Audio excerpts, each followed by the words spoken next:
Good evening, everyone. I welcome all of you to today's session on basic electronics. So, today's session will be mostly about the ABCDs of robotics, how we have to learn alphabets to write a sentence.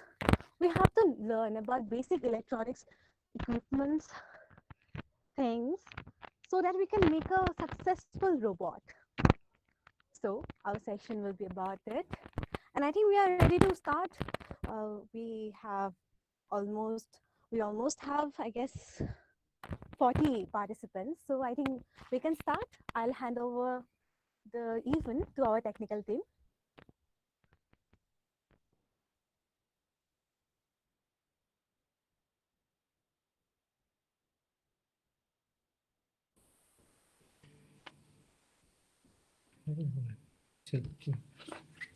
Good evening, everyone.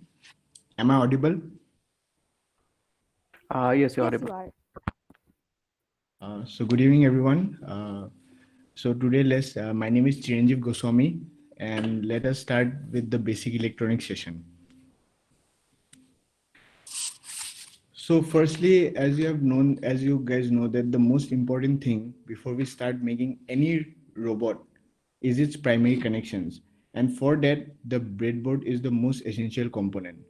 So as you can see in the figure, you can see this is actually a breadboard. A breadboard is a rectangular plastic board and it contains several tiny holes in it where you can actually insert switch, resistors, or LED with which you want to get a desired result. And the best thing about a breadboard that no soldering is required, so it's very easy to change connections or even replace it. So you can see in these figures, this is actually a breadboard, and now this slide basically shows you the internal connections of a breadboard. So as you can see in the top figure here, it's the below bar. You can see it's called the power bar. The base, it's generally called the power bar because it is the bar where actually the input power is supplied. And as you can see on top of that, we have the columns. The columns is actually a part where uh, most of the ICs or LEDs or even resistors, switches, etc. are inserted from where we actually want to get the desired result. Now this figure is actually shows the entire electronic configuration. As you can see, as I've mentioned, the power bar, it contains the battery source. It's actually the bar where actually the input power is supplied. Then as you can see the red line out here, you can see the red line. This actually is the positive terminal of the battery goes through the uh, columns and it's connected to the positive LED of the LED. And the negative LED pin is then ground goes through the resistor and is grounded. So this is a complete electronic circuit, and as a result, we will get the LED will blink as there will be a voltage drop across it depending on the value of the resistor. So this is basically what a breadboard is, and it's one of the most important electronic component before we start making any robot. Next comes the LED. So as you guys know that most of you know what is a LED and most of you guys have seen it also.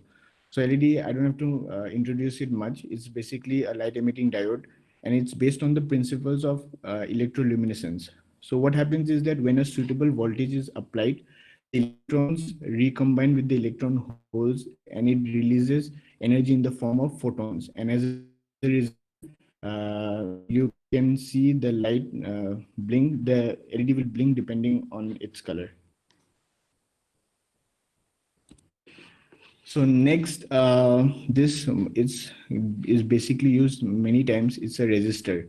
So what is a resistor? A resistor is a passive two-terminal electronic component that implements electrical resistance in a circuit, and it's basically used to reduce the current flow, adjust signal levels, and also divide voltages.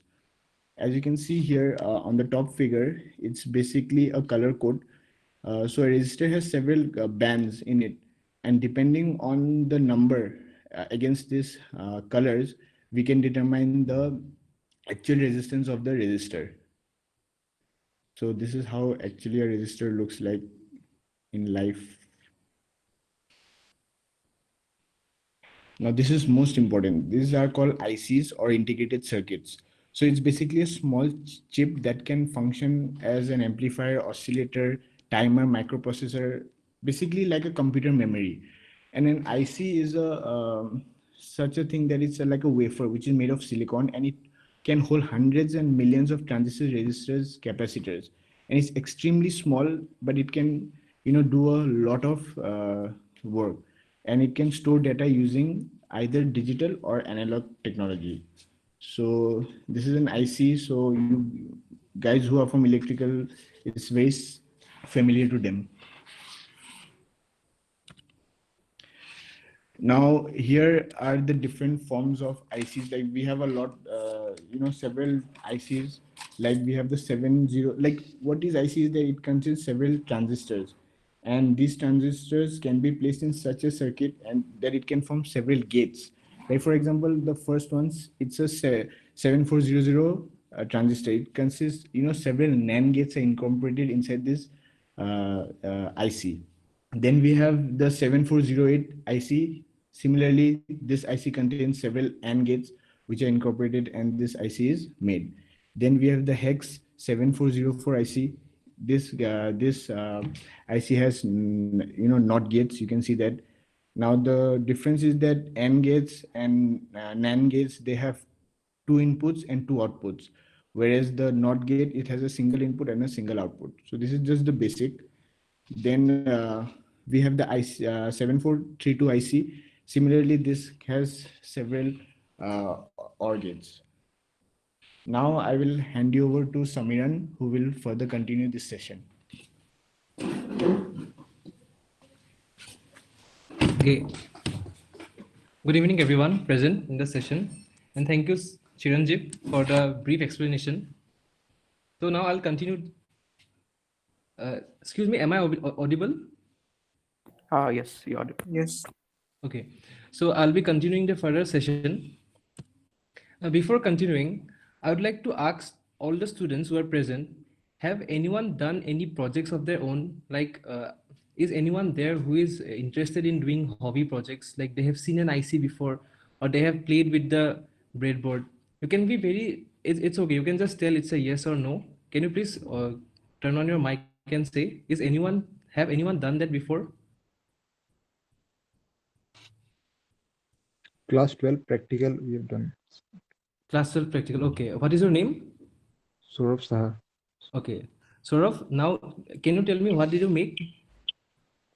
No, means only we have to identify the IC circuit like this, means not done the exact project. Means this. Okay, okay. But have you seen the projects, right? Have you touched the ICs and then the breadboards? Yeah, yes. Okay, that's very good. Is there anyone?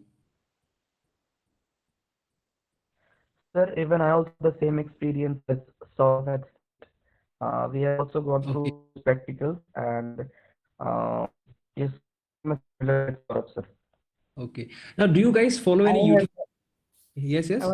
yeah, I haven't done any project yet per se, but I recently bought a like a PCB that has an IC in it. It's supposed to be a Bluetooth audio amplifier or something like that. I wanted to make a Bluetooth speaker out of my old laptop speakers. So there's Oh, that's an IC very amplifier. that is very good actually. You should work on that. Okay. You can search in YouTube or other forums that you can, tinker with that, and whatever you get, you should always get it into your knowledge. Okay. It's very good. Now let's continue with the session. Now this here is a very common IC. It's called IC 741. We can also say this as it is written as IC LM741. This is actually an operational amplifier. Now, as you know, the word amplifier used to amplify a signal, okay, to a higher value. Now, what is operational? This IC and this like device can do many operations like differentiation, integration, and other mathematical operations. Now, in this IC, you can see. Can you guys see my cursor here? Yes. Okay. Okay. So the first pin is called the offset null. I'll explain this a bit later. Now look at the second pin. The second pin is connected to the negative terminal of this device. This is actually the internal blocking of the op amp. Now inside this we have many transistors and resistors. what we have here is that we have two inputs, the negative input and the positive input, or you can say the inverting and non-inverting inputs, and we have one output which is connected to pin 6, and we have two power supplies, the V plus and V minus. Now what this IC does is that if you have a voltage, suppose 2 volts in this negative terminal, and you have a voltage of 3 volts in this positive terminal, then the output will be the magnitude, which is equal to 3 minus 2, that is 1 volt, multiplied by its amplification factor. Now for this op amp, the amplification factor is around 200,000. Okay, that is a maximum. Actually, that is an for an ideal amplifier. So see, if you multiply 1 into 200,000, that will be equal to 200,000 volt. Now we are not supplying this chip with 200,000 volt, right? So we'll be supplying with say 5 volt or 12 volt, maybe 18 volt. So we will have the maximum output voltage here. So it's like a small difference here can lead the output to be at the maximum of the bar. So this simple operative formula can be used to make different kinds of concepts. Okay, now there are actually few points that you should always know.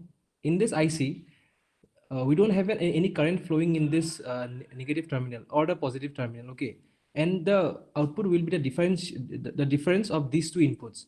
You can also have different configurations, like it's called a negative feedback configuration. You can look it up in the internet. In that configuration, you can actually define the magnitude of the amplification factor.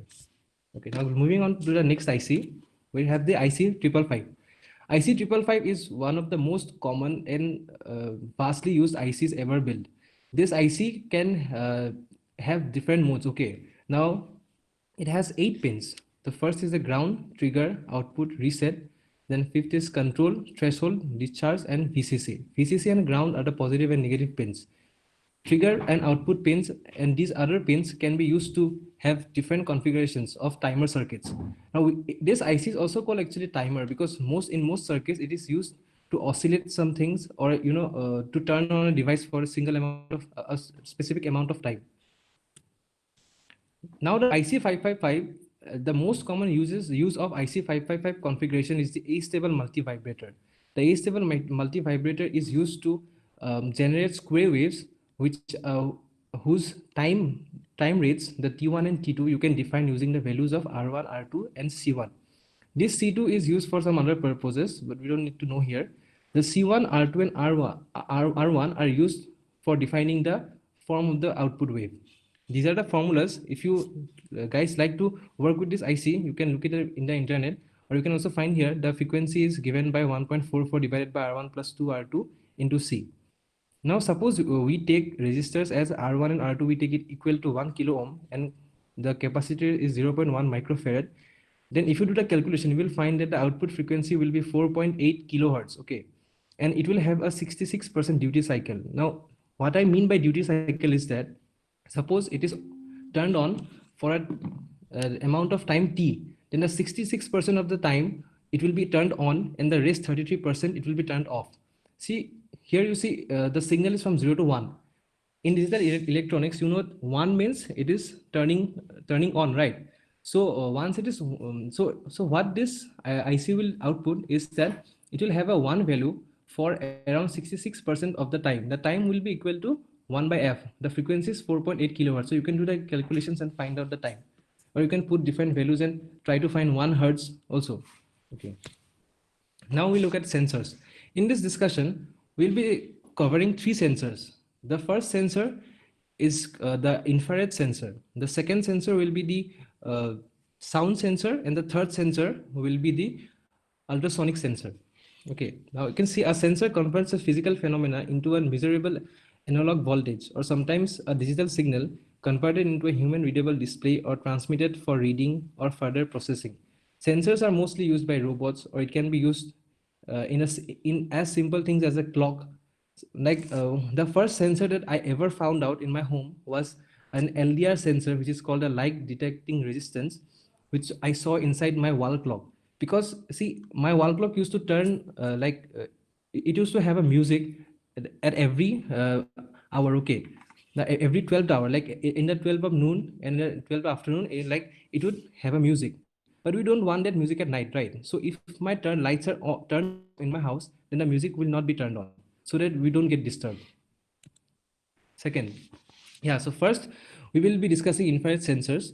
The infrared sensors are these sensors work in the infrared region of the light. You cannot see it with your naked eyes, but in some cameras you can see this. Okay, now if you have the sensor, you turn it on and you take a picture of the sensor, you will see a violet colored light. Okay, the sensor is giving a violet color light. That is actually the IR light. You cannot see it with your eyes, but using few cameras, I don't think we have it in the recent phones, but in the old phones you can see that. And now here you can see the left, this transparent diode. It has a big lead and a small lead. The small lead is the positive, the big is the negative. This is the transmitter, and this black diode, it is the like it is the receiver. Okay, now here will be discussing our first circuit. This is a simple circuit implementing the IR sensor. You can see the first circuit here is actually the transmitting circuit. It is nothing, it's a very simple circuit. We have a diode, we have a resistance, and we have a battery. You guys will know about a diode, and I think you yes, you already got in class 12. The diode allows the current to flow in this the positive direction only. So this diode is right now conducting. It will have a voltage drop across it. For IR, the voltage drop is around 2.5 volts, maybe, yes, 2.5 volts. And then we will have a voltage drop across this resistance. We need this resistance so that we can limit the current through the diode, because if we don't do that, then the diode will burn up. Now in the receiving section, this is very interesting actually. It is a very simple circuit. Actually, this circuit you cannot implement in most other forms. This is just the educational purpose. Here we have a circuit which, if you have KVL, then you can have a loop here. Okay, this is the plus 5 volts. We have a diode. This is a circuit. We have a resistance whose value we can vary, and then we have another loop here, which is this bigger loop. Now what happens is that when you turn on the transmitter, what happens is the potential difference across D1 decreases. This leads to a potential difference increase in across this 1K resistance and the D2. Now D2 is an LED. The minimum potential difference that you should have in the LED to turn on is 1.8 volts. So like before turning on the transmitter, you will not have 1.8 volts here. After you turn on the transmitter, then you will have around 2 volts in this diode. Okay, now the 2 volts, the 1.8 volts will be dropped across the LED, and the rest 0.2 volts will be dropped across this resistance. In this way the circuit works. So this is a practical that we did. Here we can see the 3.16 value. This is actually the drop across this diode and this resistance. Okay, now because the minimum drop for an LED is 1.8 volts, we have 3.6. So most of the voltage is dropped across resistance, and the LED turns on. That is because you can see the transmitter is turned on here. Okay, now this transmitter transmits the signal through here, and the voltage drop across this diode decreases, and the LED would turn on. Now if you put an obstacle between this, then okay, if you put an obstacle between this, then this will be turned off. Now next we have the sound sensor. The sound sensor is nothing but a condenser mic. The condenser mic has a capacitor inside. That is why it is called. The capacitor changes and the voltage difference across this mic changes. Okay, it has a negative lead and it has a positive lead. Implementing the condenser mic. Now the mic has the positive and negative. If you look at a device, then you connect it in this way. What happens is that when the potential drop across the mic changes, the AC signal is passed through the capacitor. Now capacitors block the DC but pass the AC signal. So you will have an output AC signal here.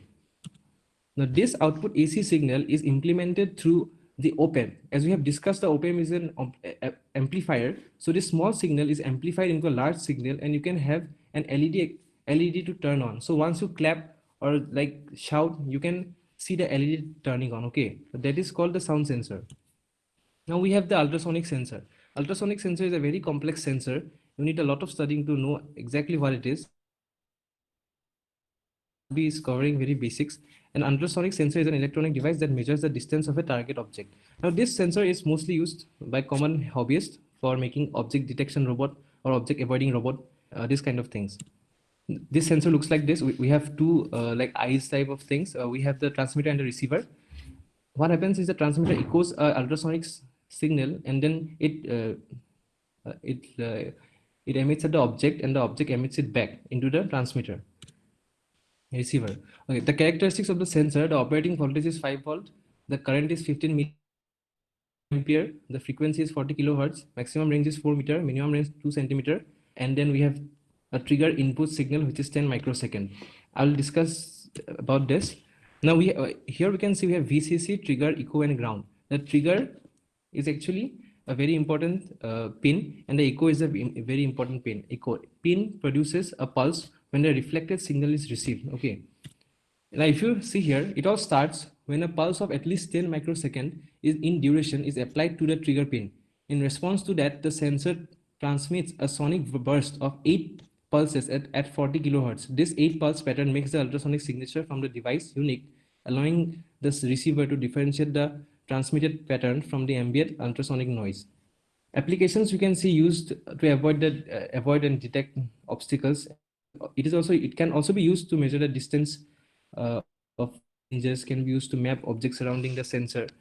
These are complex operations that you can do with the sensor. This is the implementation of the sensor. Here you can see this small circuit is actually the IC 555555 timer, which I told you about.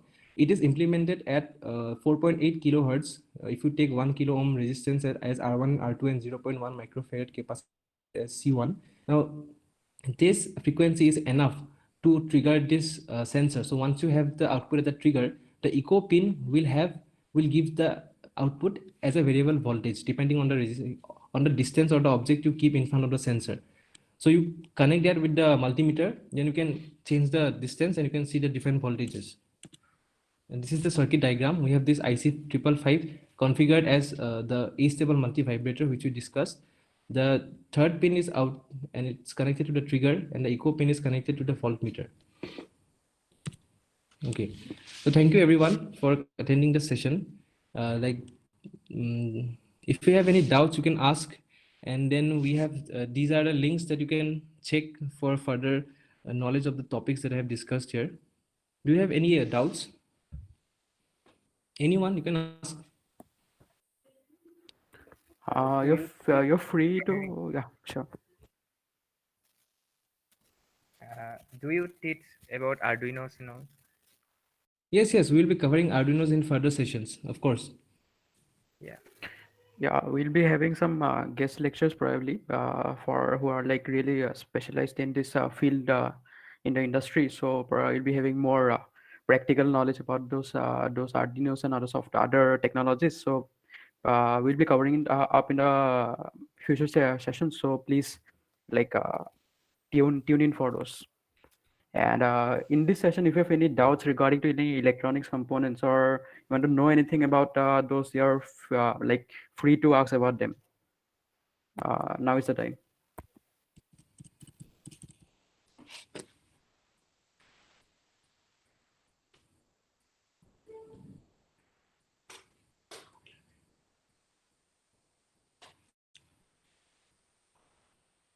You can ask, it's free. Like, don't be I shy. wanted to ask something about the IR emitter, the infrared. When we see it in the camera, why does it appear to be purplish and not nearer to red or something? Because it's infrared. Okay, see, now I don't know about that, okay? Because I searched in the internet once, but like there's kind of it's a very deep concept actually. I searched it, but I could not understand completely. If you understand it, then it's very good. You can also tell me, huh? Like the cameras, it is also actually based on the design of the cameras. Now that was a defect actually, according to some of the Samsung researchers whose articles I wrote. Now they improved on the sensors, on the camera sensors, so that we could not see that. Okay, is it okay? Yeah, okay. Excuse me. Yeah, yes. I have an Arduino, right? And in the input power, what does that VIN means? Means I program in my laptop. So can we just give power to the laptop? Yes, yes. Means See, once you connect the Arduino to the laptop, then you yeah, have, I think you have, yeah, you have to connect it using USB cable. You did that, right? yes, I did that. Okay. Now you have a positive 5 volt, you have positive 3.3 volts, and you have negative 2 negative volts. Did you see those pins in the ICs? Yeah, Okay, so these are used as power pins, and yeah, yes, yes, I see that.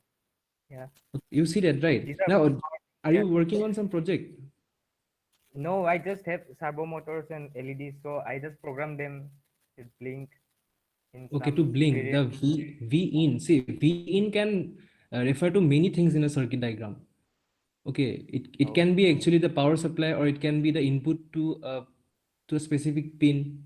Now the V in is always in the it has a power supply. Okay, so once you before you connect to the power supply, make sure that the current is limited, or the sensors with which you connect, that is rated to the 5 volt supply. yeah. Okay, if you have any doubts, you can ask. Okay, thank you. Okay, thank you.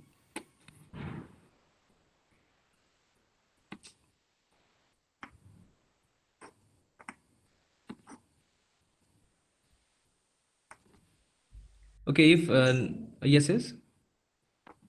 No, it's me, Samiran. Oh yes. So if and nobody has more doubts, we can end the session. Yes, I'll hand it over to Dikshita. So, so no more questions? Okay then. Thank you, Samiran and Chiranjeev. I swear it was such a nice session. It really helped me personally, and I hope it helped all the participants today. Thank you, all the participants, for being so into about the session, for your questions. I hope you found it very interesting one, and hopefully our next session, if situation permits, will be offline. We are very eager to meet you guys, and we will have a great time. And in case if you haven't joined our club yet, I have shared the link of our website, Robo Club AEC website, in the chat box. You can use that website. You can visit the website and continue with your membership formalities. Please join if you are interested. Let's be part of this family together and learn more. Learn lots of more things about robotics. Would love to work with all of you guys. Thank you, everyone.